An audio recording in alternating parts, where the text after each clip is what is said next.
الناس فاكرة إن الموت نهاية، بس عند الفراعنة كان البداية. جسد ما بيتحللش وسر عايش آلاف السنين. ده مش تحنيط، ده سحر بيخلي الجثة ما تموتش بعد الموت. بس السؤال، انت جاهز تعرف السر؟ يلا بينا نبدأ. في بردية قديمة اسمها Papyrus of the Embalming Ritual، في منها نسخة في المتحف المصري بالقاهرة وواحدة في اللوفر. جواها مكتوب كل حاجة عن التحنيط، الخطوات، الطقوس، والأسرار اللي كانوا بيخبوها عن الناس. كأن الفراعنة نفسهم لسه بيحكوا من جوه المقابر. من سنة 2005 بدأ مشروع اسمه الرويال ماميز بروجكت، بيستخدم الأشعة المقطعية أو The CT Scans والتكنولوجيا الحديثة عشان يفحصوا المومياوات من غير ما يفكوا الكتان ولا يلمسوا الجسد. بيقدروا يعرفوا عمر المومياء، صحتها، وحتى المرض اللي ماتت بسببه، زي مومياء أمنحتب الأول اللي كشفت الأشعة أسرار عنها محدش كان يصدقها.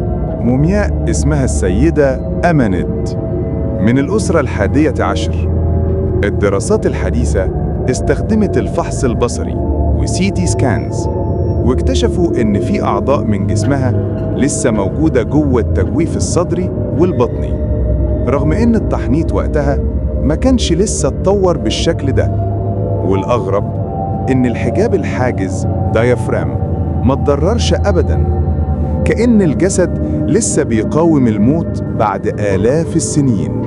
التحنيط ما كانش بس التجفيف بالنطرون، الفراعنة استخدموا مواد غريبة، عطور، زيوت، ورطنجات جاية من أماكن بعيدة، منها رطنج الأشجار والزيتون، ويمكن كمان بتومين، مادة سودة كانوا بيعتبروا ريحتها سر من أسرار الخلود، ريحة الموت بس بطريقتهم.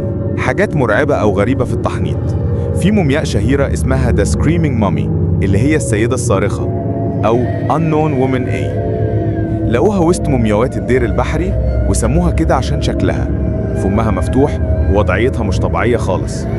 الأشعة والCT Scans بيقولوا إنها ماتت بنوبة قلبية أو تزحم في الشرايين. بس الغريب إن المومياويين حشوا جسمها وهي مش مسترخية، الجسد كان متشنج والفم مفتوح، والمواد التجميلية ثبتت الوضع ده للأبد. صرخة موت اتحبست جوه الموميا.